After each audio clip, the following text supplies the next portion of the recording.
Hello, everyone. This is the Crimson Cure, welcoming you to the Crimson Tower, a place where we keep a feminine foot on the neck of the gynocracy, feminism, and black male misandry. So go ahead, pull up a chair, stay a while, and listen.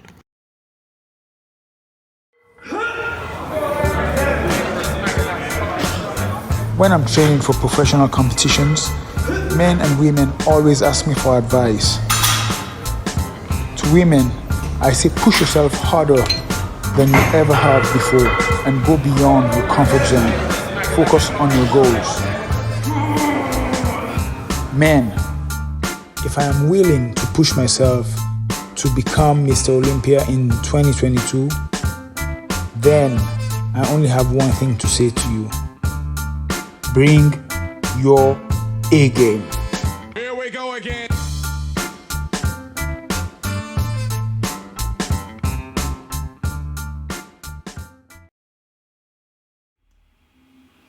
Hey, what's going on?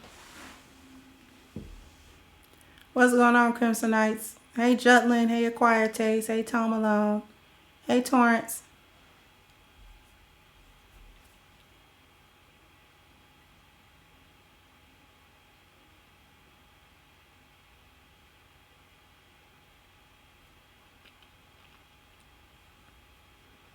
So we're going to talk about something today.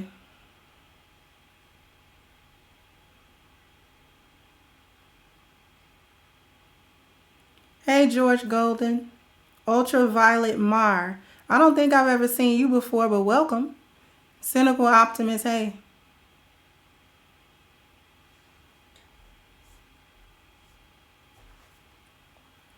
So, what are we talking about today? Are women allowed to change?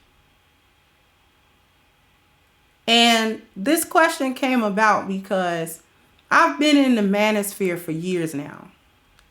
Even before I was a content creator, I used to hang out in the clouds. And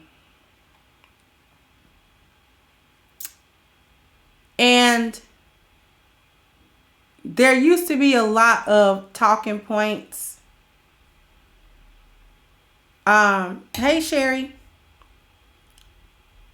A lot of talking points that had substance and meaning in this space. And I could see where the brothers was coming from. I empathized with it. But now in 2021, I'm realizing that some of those same talking points have lost their relevancy. They've lost their context and they've lost their meaning.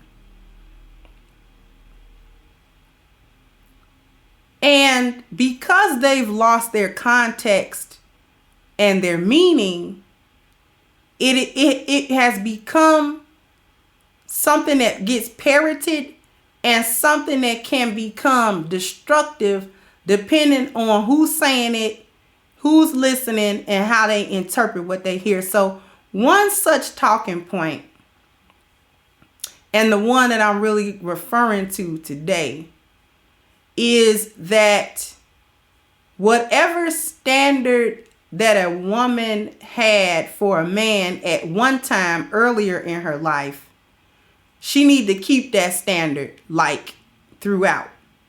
And it's not stated like that. It's stated as, I'm not gonna do more or anything differently with her, for her, or to her than a previous man did. And when that talking point first surfaced, it was more or less restricted to the actual dates. So like, if you have been accepting all up until a week ago $50 dates, I'm not going to pay $500 for a date, right? Which I understand that. But the problem comes in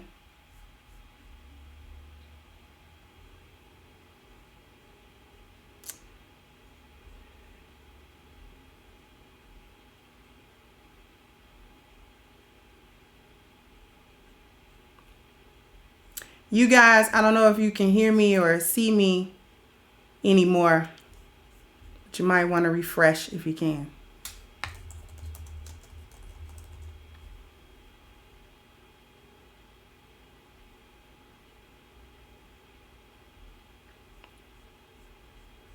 You might want to go ahead and refresh.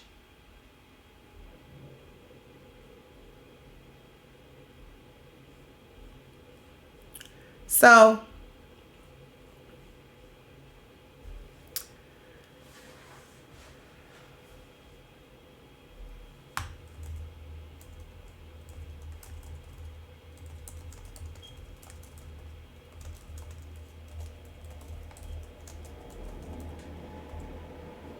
okay. Because my modem's been tripping today, so this is probably going to be rather short. But here's what I was saying. I could see that in terms of a date, right? If you are good with $50 dates, don't turn around and say, I want a $500 date from this particular dude, right? Because that doesn't really make any sense. You are trying to single out that dude, and we know that that's not really what you accept. You accept Red Lobster dates. Don't try to make me take you to Papa Do's, right? And like demand it, right? However, that talking point has expanded in what I think is a dangerous way, a problematic way. Because it's not only now talking about just the dates or just particular scenarios or situations. It's talking about whatever a woman took at 19 from a guy, she should expect that same treatment from every guy in perpetuity. And I'm going to explain why that's problematic. Because, and I want the ladies to hear me, we're supposed to grow and we're supposed to change. Everybody is supposed to mature. Any woman who is not maturing as she gets older is failing catastrophically in some sort of way. There's something going on where she's not doing and not being what she should be. I think I missed the super chat. Thank you, Sheep, for the super chat. Because we're supposed to evolve as we grow older. We're supposed to mature. We're supposed to become better women. We're supposed to become more into our femininity, understanding ourselves more, and raising our value as we get older.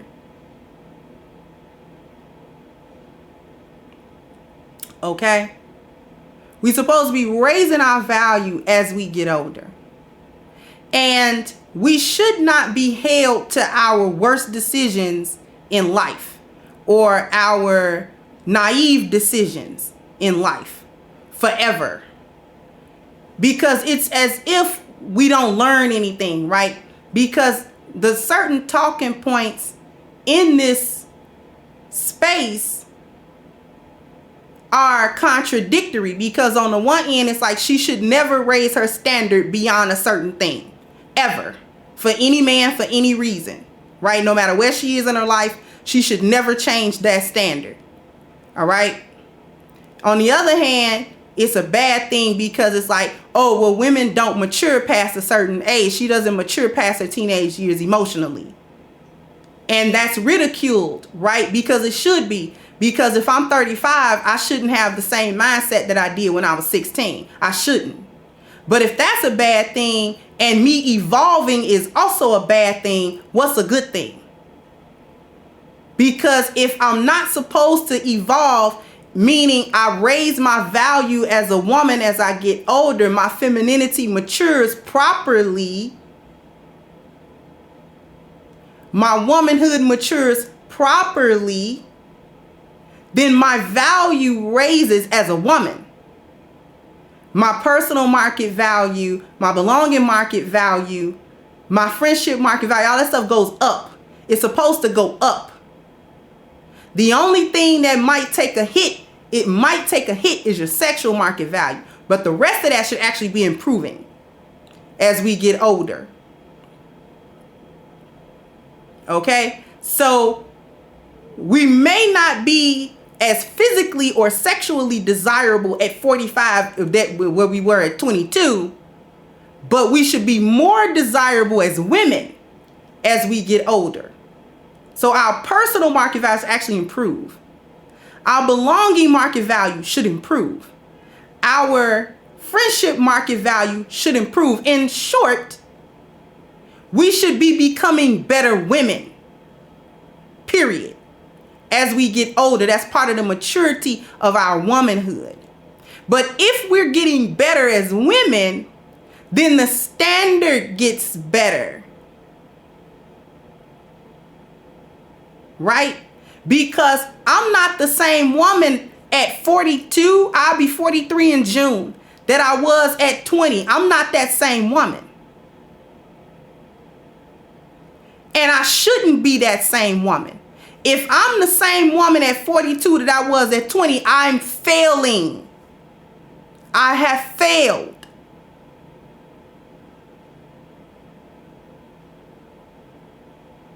Okay? At 17 years old, a good date to me was the mall when we walk around and window shop and eat popcorn. A good date to me at 42 is not the mall eating popcorn. First of all, I don't even eat popcorn. Second of all, the mall is dead. And third of all, how we really getting to know each other as adults?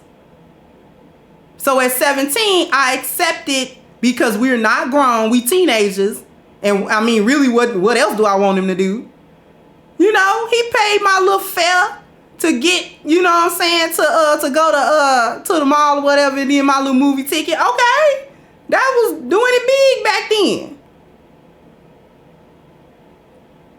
So for the rest of my life, I'm supposed to accept movies, or not even the movies, the mall and popcorn.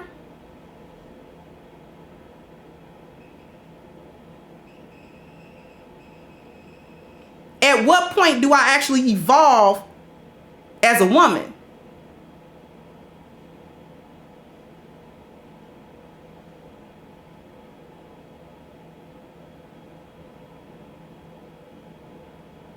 That's just like asking men to how dare he want to date a woman that looked better than his last chick and she was a 4.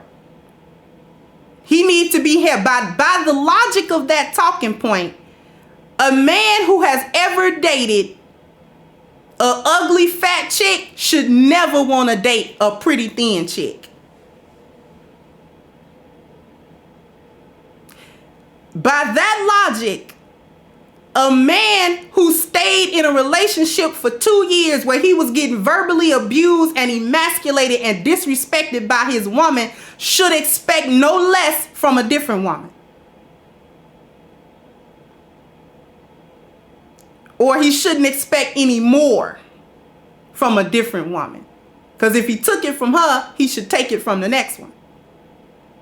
Or does he get out of that relationship and whatever dysfunction he was going through that allowed him to accept that behavior from her, he grow from that and say, I can't accept that behavior anymore. I have to become better. Whatever dysfunction I had that allowed me, whatever esteem issues I had that allowed me to stay in a relationship where I was being verbally and emotionally abused by somebody, I can't accept that going forward. So whatever fixing I got to do to me, I got to do that. And the next woman I get can't do that to me. Same thing for a woman. If I was in some type of crazy relationship and I come from that relationship and I say, okay, I got to fix me because there was something in me that allowed me to be in that relationship. I was dysfunctional. Somehow I contributed negatively to a toxic or negative situation. I contributed somehow by either passively or actively. I contributed to that. And if I can leave that situation and then get into a different headspace The next man can't do that to me because I'm not even the same woman. The woman that my first husband got was a good woman. He got a good woman, but he also got a woman that had a lot of trauma, that was uncovered, that was not dealt with, that was functionally dysfunctional. Whoever my next husband is going to be is going to get a better woman than my first husband got. Point blank, period. My PMV, FMV, and BMV are all elevated from 20 years old to now. He's going to get a woman that understands better about life, that's not so wrapped up in past trauma or other situations or other things that haven't, been dealt with. He's not going to get that woman. He's going to get the woman that has dealt with it, that's better now, clearer now. Her femininity is even more refined. Her insight is even better now.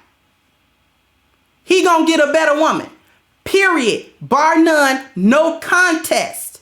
And my first husband got a woman that the day he died with love on his lips to her. That's how I affected his life then as a dysfunctional woman. I had my own set of dysfunctions. And we made that marriage work till death do us part.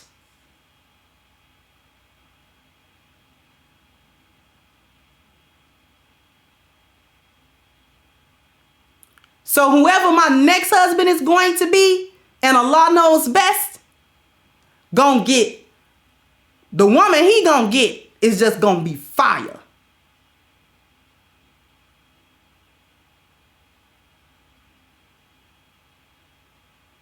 Right?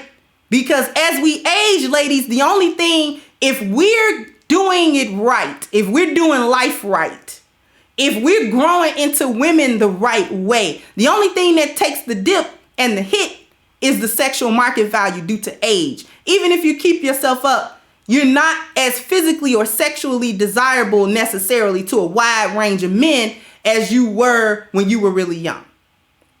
That's just a fact of the matter. That's just a fact of life. Right? That's just a fact. But the other four things, personal market value. Let's take a look. Personal market value, belonging market value, friendship market value, and marriage market value are all elevated. That all goes up because those things are relatively low when your sexual market value is high when you're young. Because your femininity has not matured. You're not a matured woman. You don't think like that. But as that sexual market value takes a dip due to age, also due to age, those other four rise. Okay? That's what's supposed to be happening.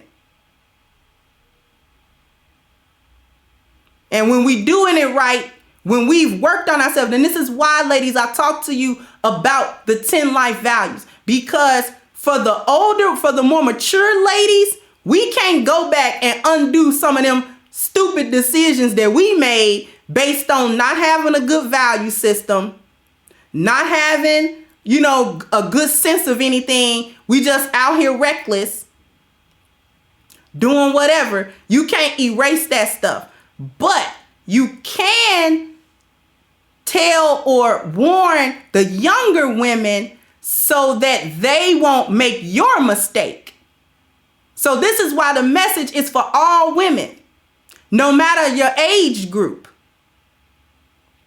Because you're more than your sexual market value. You don't fall off the face of the earth because men are hounding you like they were 10 years ago.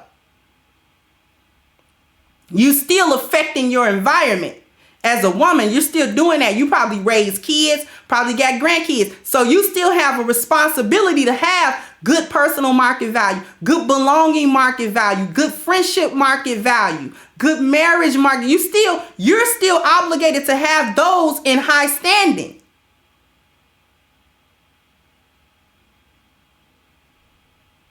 Right? And for the younger women, this serves to help her gain a value system so that she's not tripping over the same rocks that her foremothers tripped over and failed to remove the obstacle out of the road. She shouldn't be hitting her head on every bump. You're going to make mistakes, sure. Sometimes you make mistakes because you're not listening. You're being hard-headed. But she shouldn't be making mistakes because there are no women around her to teach her better. So for some of you, I'm your sister. For some of you, I'm your auntie. And for still others of you, I'm your virtual mama. I'm telling you what your mama didn't tell you. And still there are other women, I'm your junior. You my auntie.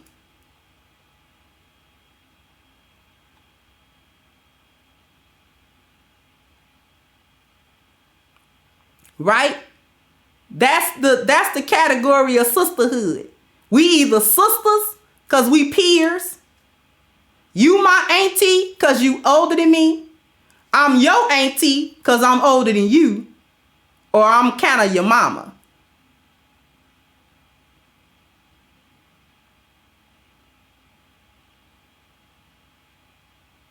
Right?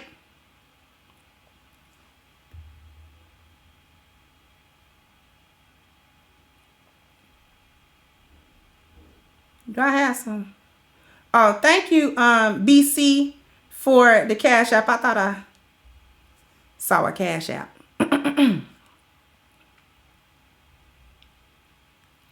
So are we allowed to change?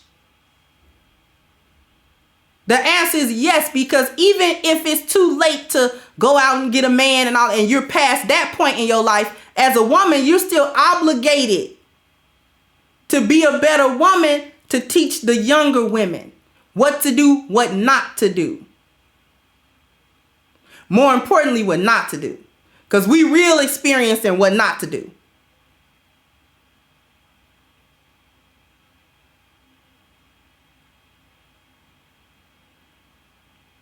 It becomes problematic to say that a woman should expect or accept the same treatment in relationships no matter what stage of life she's in, no matter what mindset she's in.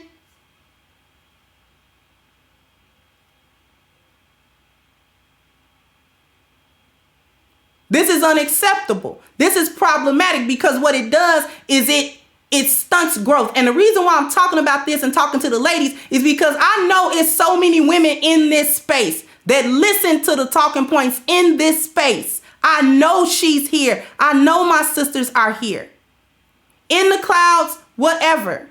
Listening and being like, huh? So I'm wrong if I don't mature from my teenage years and I don't learn lessons from life. And then I'm also wrong if I do learn those lessons and then apply what I learned in order to have better outcomes in the future than I have had in the past.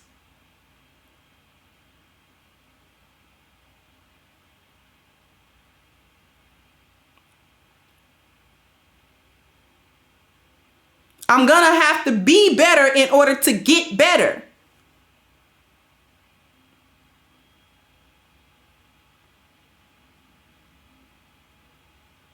And that's just like asking a man to never expect nothing different from a woman since he was 16 or 17.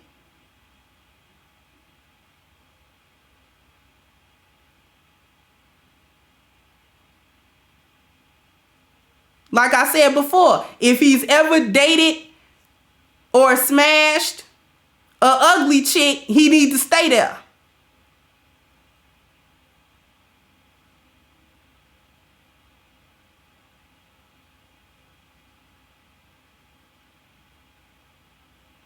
If he dated a broke chick that was super disrespectful, he need to stay there. All his women from there on out need to be able to disrespect him without no repercussion or no backlash. Because he accepted it 10 years ago.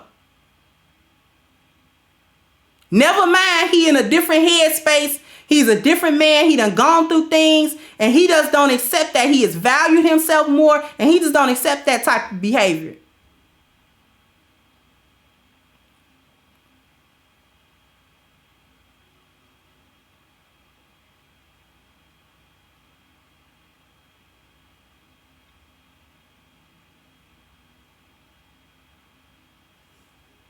Especially ladies, when we come out of dysfunction.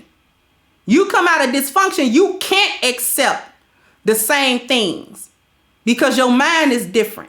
You got to accept something else.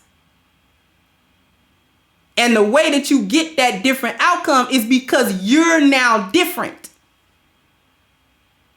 You didn't level up, you raised your value. See, on the CrimsonCure channel, we're not talking about leveling up and just getting a man and monkey branching from dude to dude, and we don't really want the guy, we just want the status, or we just want the money, or we just want the D. See, I don't deal with that on this channel. I deal with the truth of the core of the relationships, why they failing and how they can succeed.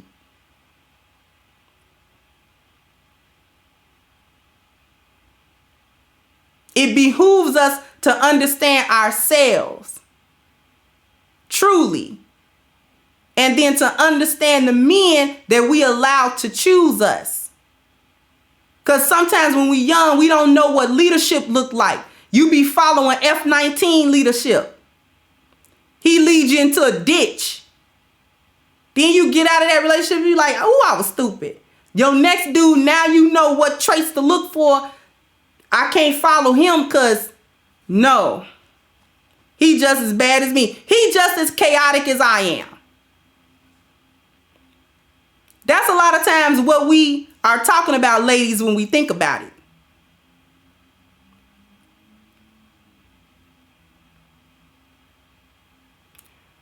What am I talking about? When we say I can do bad by myself, y'all really want to know what that means? Put a 1 in the chat if you really want to know what it means when a woman be saying, I can do bad by myself.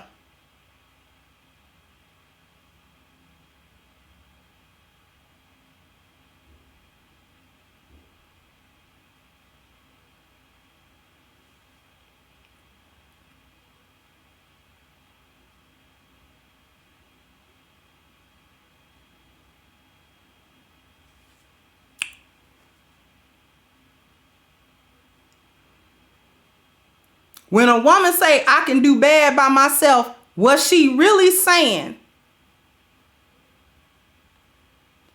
is that I'm already in a state of chaos. I already don't really have system, order, and structure because I'm a woman and I don't really build that.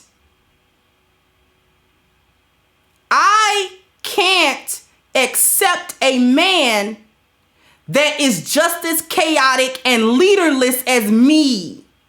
Because we know, lionesses know, that the man is supposed to bring systems, order, and structure to us to elevate us. We know he's supposed to do it because we can't do it. And a man that comes to me that doesn't have that, I can do bad by myself.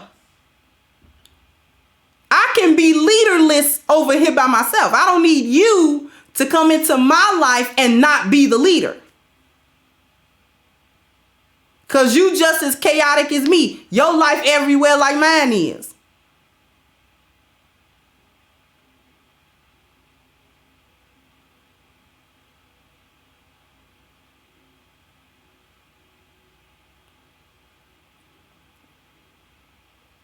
I need some type of structure. I need some type of order. I need a man's guidance and leadership. And if you come over here and you don't really have that, I can't really rock.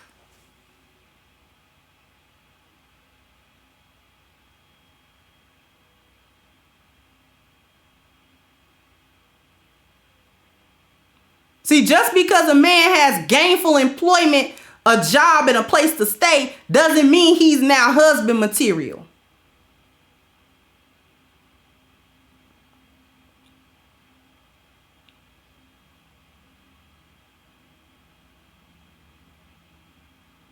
That doesn't mean that. He's not husband material if he doesn't have systems, orders, and structures. If he doesn't have a system, order, and structure, he's not husband material. Because he first needs an SOS for himself before he can share it with a woman. Because he's not getting the SOS for a woman, that's for him. The system, order, and structure is for him to live by. And anybody that come into his space is now subject to that SOS.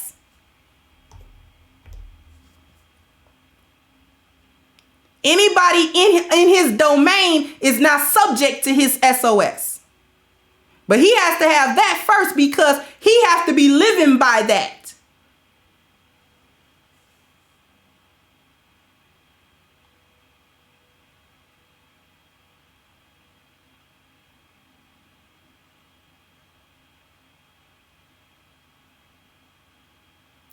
You see what I'm saying?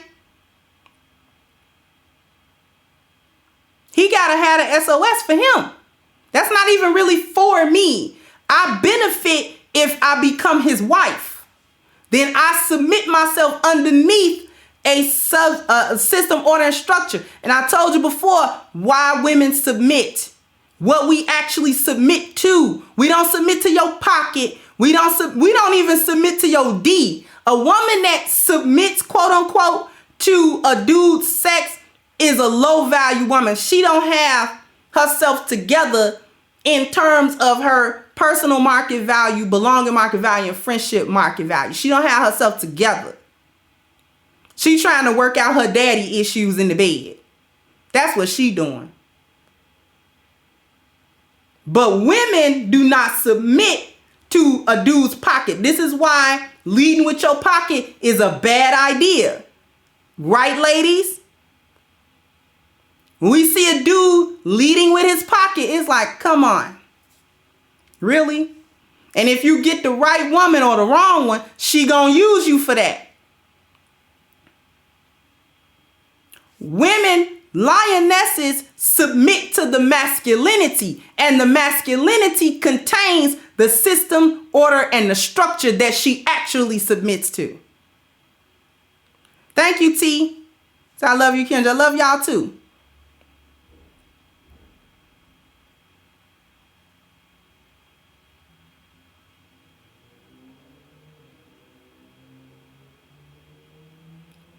We have to start understanding first, us ladies, we have to understand what we submit to. The true submission comes from a man's system, order, and structure, which comes from his masculinity.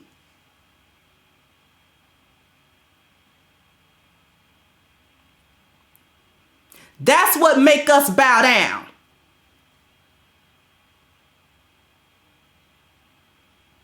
Because we're watching this man move through life successfully. And therefore, I feel safe to put my life in his hands because I see his hands as capable.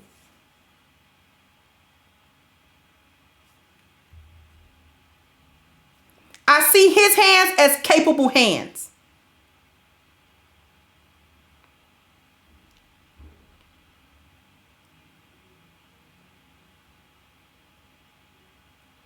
If I don't see his hands as capable hands, I'm not putting my life in them. I'm going to address this one thing and then I'm going to go back. I was actually listening to one of these days, the Roger Report.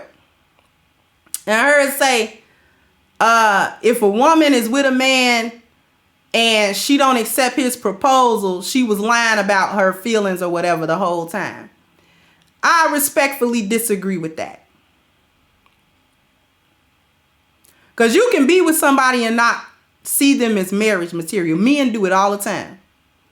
Men are with women all the time that they would never marry. Because there's an obstacle to that. For him taking that next step, there's a problem. Either somewhere in her personal market value, belonging market value, or friendship market value, there's a problem somewhere that he's having. There's an obstacle to that. But he'll be with her for a while. He actually will stay there for years if she okay.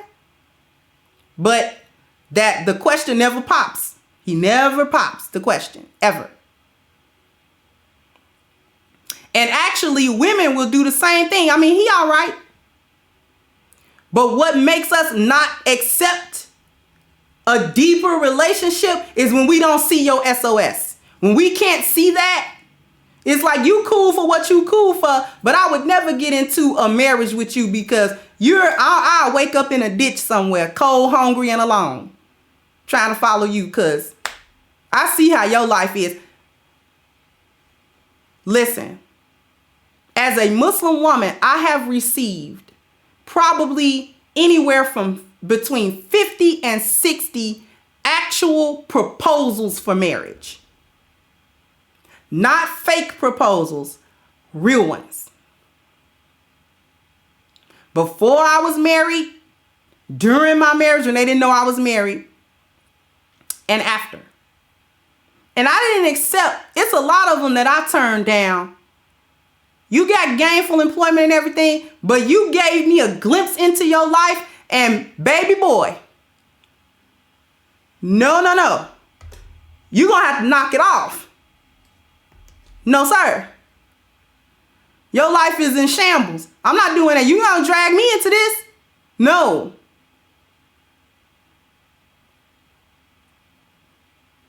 Not being drugged into that.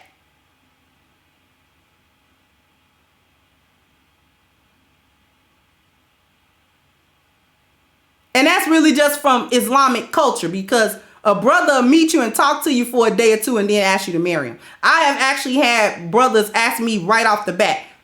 It happens even now on Facebook. I don't know them men from a can of paint.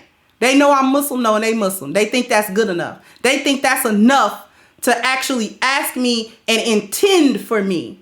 I would like for you to be my wife. Can we start talking or whatever, trying to get to know each other? No. Because I just looked on your Facebook page. Your health value is out of whack. Your family value is out of whack, because I see here you got about 6 kids and you just said you had 3 baby mamas for them. It don't matter to me. You was married to him. You've been married and divorced 10 times. I will not be the 11th.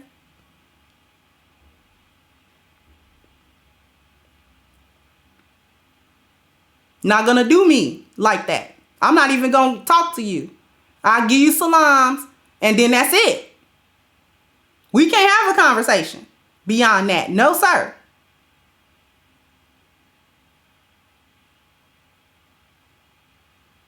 Why do I dismiss them? First of all, I don't know you. Second of all, I see too much of your life is crazy. And I rank you real quick through them 10 life values real fast. Because we can rank them fast now. We rank you fast through them 10 life values. Oh, no. You failing in 7 of them.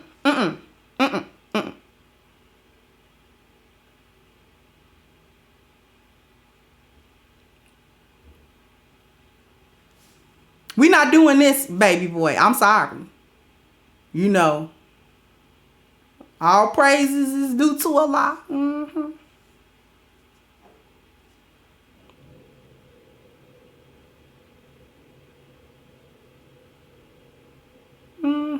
And the Lord will bless you. You know, I'm praying for you, brother. I'm not going to pray for you to find no wife. I'm going to pray for you to find yourself in these 10 life values. That's what I'm going to pray for. I'm going to pray for you to find get your life. That's what I'm going to pray. I'm going to ask the Lord. I'm going to say, Lord, please help that brother get his life. Please don't let him be a bad experience for a sister. Let him get his life together. Lord, please line up his baby mamas in strength, Lord. And help him to get himself together. Help him to get his spiritual value together, Lord. Help him get his health together, Lord, because that beer belly is inflamed with all of that wheat and all of that rice and all of them rotis he's eating. Lord, help him with his family value. He got too many wives that he done divorced, Lord. He the common denominator, Lord. He don't even see it, Lord. Lord, help him. That's what we're going to do. That's the prayer I'm going to do.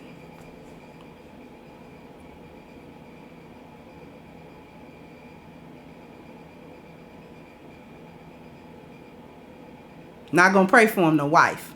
That's just a death sentence.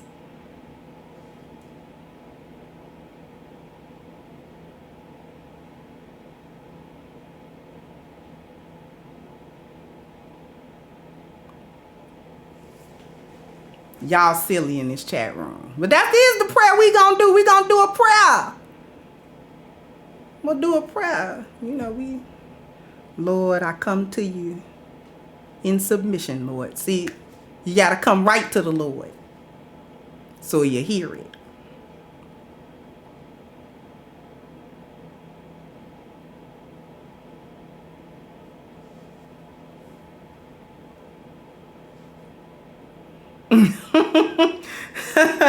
And God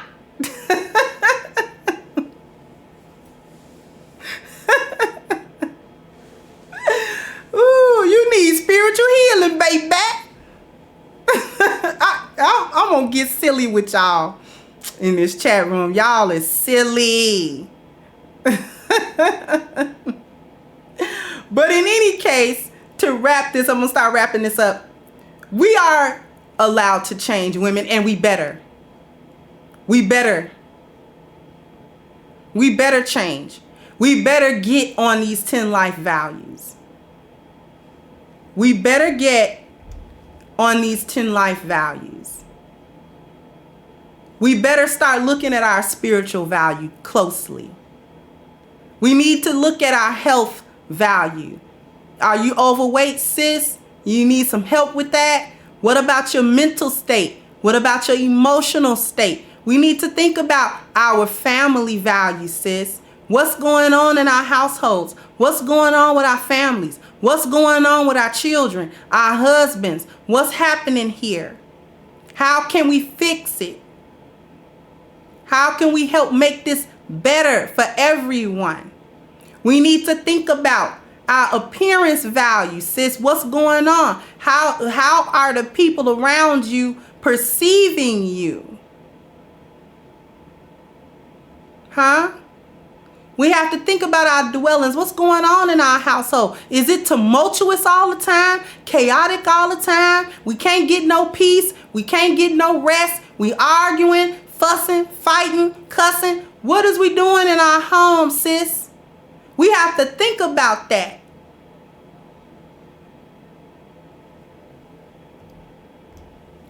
We have to evaluate ourselves according to these 10 life values.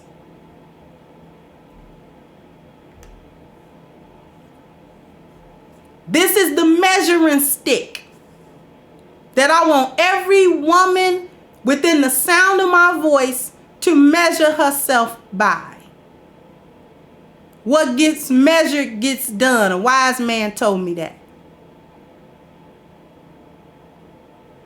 If you can break it down into those, just deal with the first 5 first. Then we can move on to the next 5. Once we can break it down and see where we're strong, see where we need help, see where we're weak at, where's our weak points, so we can work on those, so we can become better women that have better outcomes in our lives because we have better value system and we work smarter, not harder.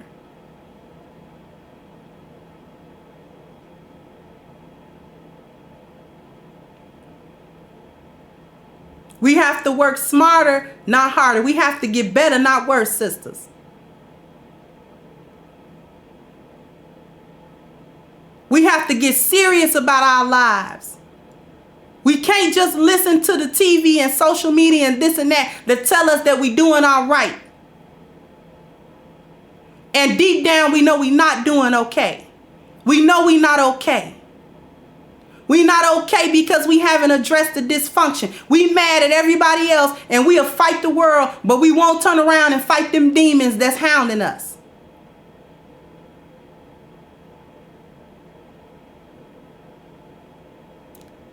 We can't ignore it, sisters. We cannot expect the world to respect and love us when we can't respect and love ourselves in the middle of the night when the doors are closed, when there's no one there to look.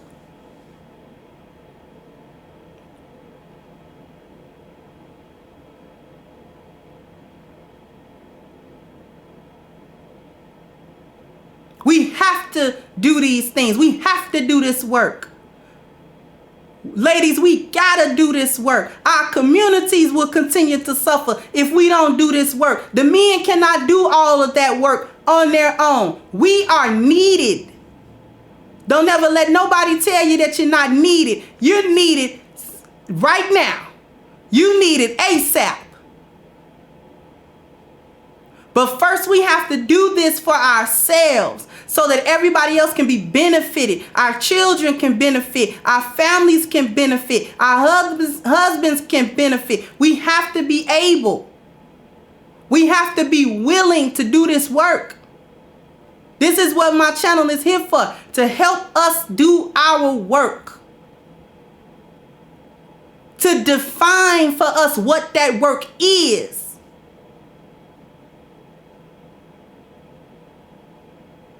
And how do we go about bettering ourselves according to the measurement system?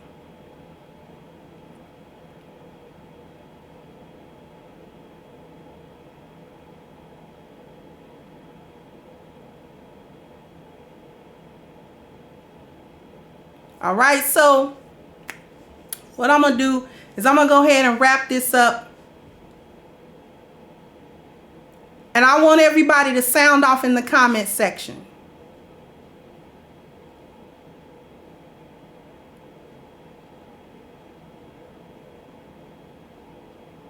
What do you think? Are we allowed to change? Can we change?